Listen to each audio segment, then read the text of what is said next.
बेलन को पिघलाकर शंकु बनवा देंगे, शंकु को पिघलाकर कुछ और बनवा देंगे।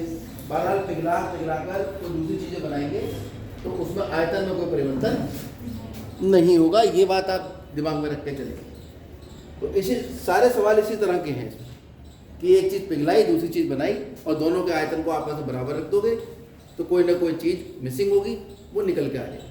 और अगर संख्या पूछी होगी तो जिस चीज़ को पिघलाया और जो चीज़ बनाई है, जैसे उसने कहा कि साहब हमारे पास एक बेलन था और बेलन को पिघला कर हमने गोलियाँ बनाई, बताओ गोलियों की संख्या कितनी होगी।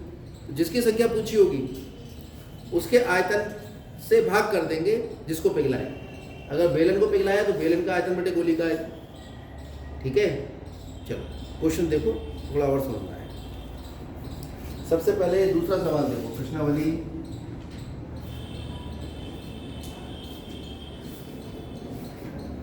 13.3 का वही कह रहे हैं कि आपके पास 3 धातु के ठोस गोले थे, ये था और इसकी त्रिज्या जो थी,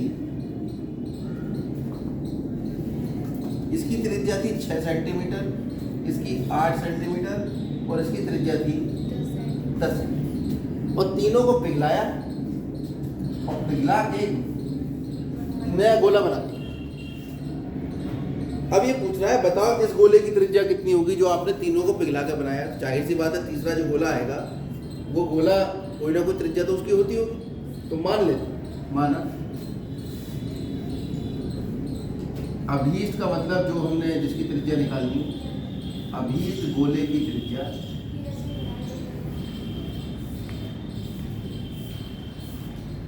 x सेंटीमीटर। अब क्योंकि 3 गोलों को पिघला के एक गोला बनाया गया है, तो 3 गोलों का आयतन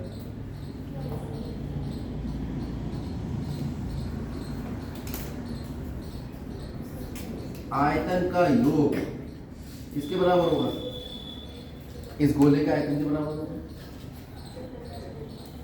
अभीष्ट गोले का आयतन। अब जरा गोले का आयतन है सारा गोले का आयतन। अब जरा गोले का आयतन बताओ किसको याद है, 4/3 पाई आर क्यूब गोले का आयतन। तो पहले वाले गोले का आयतन कितना हो जाएगा, 4/3 पाई, इसकी त्रिज्या कितनी है 6। दूसरे वाले गोले का आयतन 4/3 पाई 8 क्यूब, क्योंकि दूसरे गोले की त्रिज्या 8 है। ठीक है, यहाँ लिख दो गोले का आयतन का सूत्र, आपको सब याद लिख लो, पहले लिख लो वरना भूल जाओ।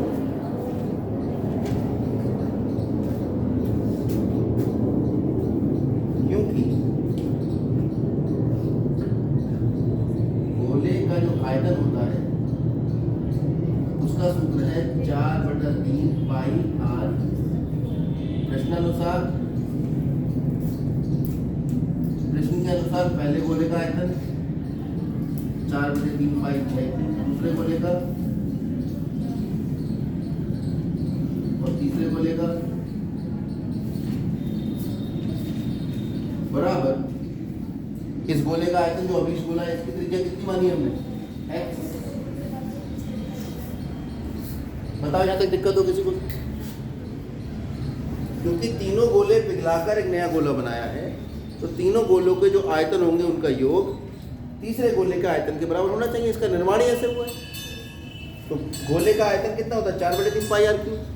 आर क्या है यहाँ पे, त्रिज्या। पहले गोले की त्रिज्या कितनी है 8, 6, दूसरे कितनी है 8 और तीसरे की 10। तो पहले गोले का आयतन 4/3 पाई 6 क्यूब, दूसरे का 4/3 पाई 8 क्यूब और तीसरे का 4/3 पाई 10। 4/3 पाई कॉमन ले लो,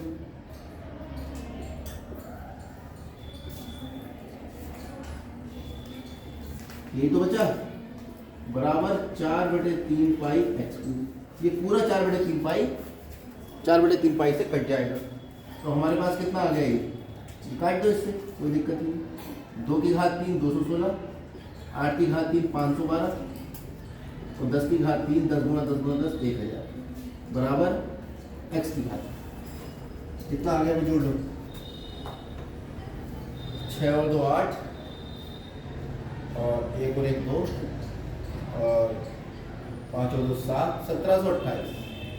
ये होता है 12 की घात 3, निकाल के देख लेना।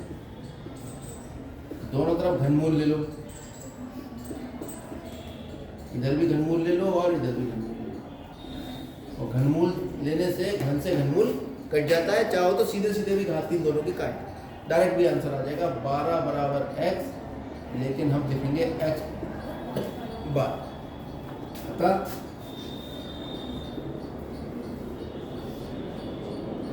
अभी इस गोले को